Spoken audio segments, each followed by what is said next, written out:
Boa tarde, meu nome é Luciane Ribeiro, faço parte do Grupo Fênix Advogados e hoje eu vou falar para vocês sobre posse, o que é posse no direito civil brasileiro. Inicialmente, calha destacar que posse basicamente é a exteriorização da propriedade, ou seja, o possuidor possui a posse do bem para cuidar e preservar. Este como se proprietário fosse, conforme aduz o Código Civil Brasileiro, artigo 1196. A posse constitui direito autônomo em relação à propriedade e deve expressar o aproveitamento dos bens para o alcance de interesse existente, econômico, social, merecedores de titular. Quais são as teorias da posse? Duas são as principais teorias que versam sobre a posse: a teoria subjetiva de Savigny e a teoria objetiva de Lering. Para a teoria subjetiva, a posse é a conjunção de dois elementos representados pela seguinte fórmula: posse é igual a corpus mais animus. O que é a classificação da posse? A classificação pode ser em posse direta, posse indireta, posse justa e posse injusta, posse de boa-fé e posse de má-fé, posse com justo título e posse sem justo título. Isto é posse no direito civil brasileiro. Obrigada. Olá, professor Augusto. Eu me chamo Rosimeire Barbosa, sou uma das integrantes do Grupo Fênix e hoje eu vim aqui para falar um pouquinho sobre posse de boa-fé, posse de má-fé e sobre detenção. Começando na posse de boa-fé, de acordo com o artigo 1201 do Código Civil, é de boa-fé a posse se o possuidor ignora o vício ou o obstáculo que impede a aquisição da coisa. Ou seja, no momento da posse, ele acredita de fato tratar-se de uma situação legítima, ignora qualquer ilegitimidade que possa macular a posse. Ou seja, tem convicção de que a coisa possuída de direito lhe pertence. Um exemplo nós temos quando adquire-se um bem de quem imagina ser o proprietário, age de boa fé, possuindo desta forma um justo título. Já na posse de má fé, conforme o artigo 1202 do Código Civil, a posse de boa fé só perde este caráter no caso e desde o momento em que as circunstâncias façam presumir que o possuidor não ignora que possui indevidamente. Ou seja, na posse de má fé, o possuidor tem conhecimento de vícios ou obstáculos que impeçam a aquisição. Portanto, tem ciência da ilegitimidade do direito. Já no caso da detenção, o artigo 1198 do Código Civil dispõe da seguinte forma: considera-se detentor aquele que, achando em relação de dependência para com outro, conserva a posse em nome deste e em cumprimento de ordens ou instruções suas. Ou seja, considera-se detentor aquele que tem o poder físico sobre o bem em virtude de uma relação subordinativa para com terceiro. Nós temos um exemplo no caso de um caseiro responsável por cuidar de um imóvel. Ele tem a detenção subordinativa, porém não a posse, pois não detém nenhum dos poderes inerentes à propriedade. Espero que eu tenha conseguido explicar da melhor forma. Desde já eu agradeço a atenção.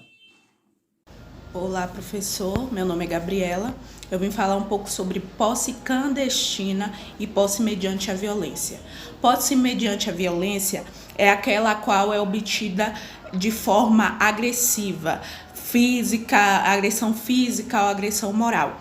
Na posse clandestina, ela já é obtida de mera forma acobertada ou escondida. É aquela na qual a gente tem um terreno, mas a gente cuida daquele terreno. Aí vai alguém de forma escondida, clandestinamente, entra no nosso terreno e toma posse dele.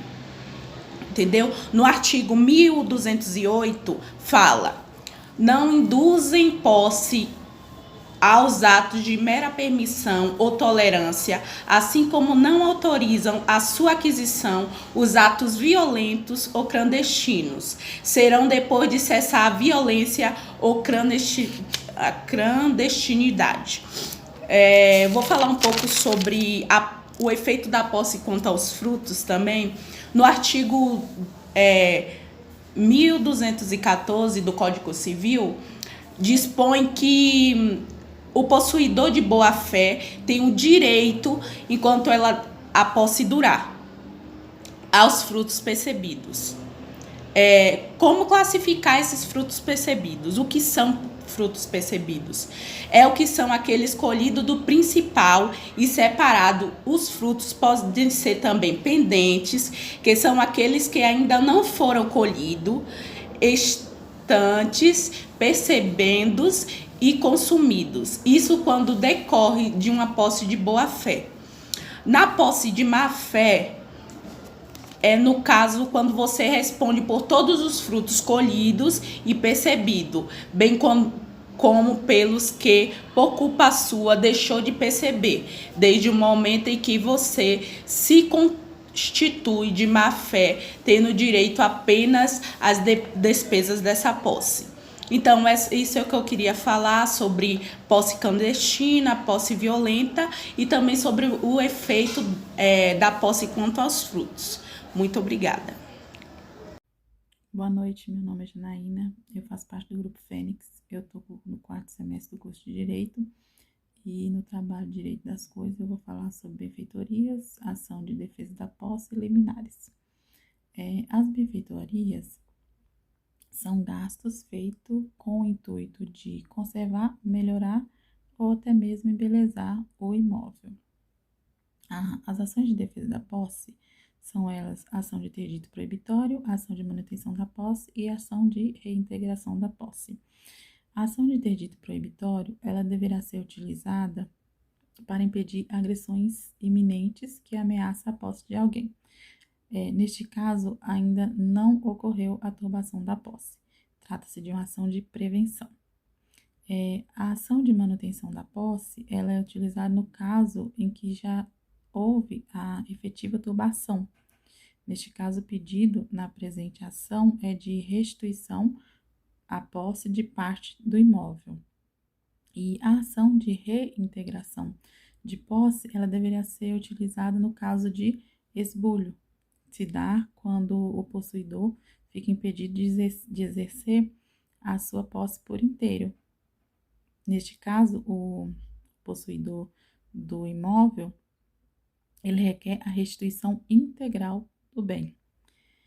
E quanto às liminares, nesse tipo de ações, cabe-se o pedido de liminar na prova documental, se a prova for documental, de posse ou moléstia da posse. A concessão da liminar da reintegração de posse, ela submete a observância dos requisitos do artigo 561 do Código de Processo Civil.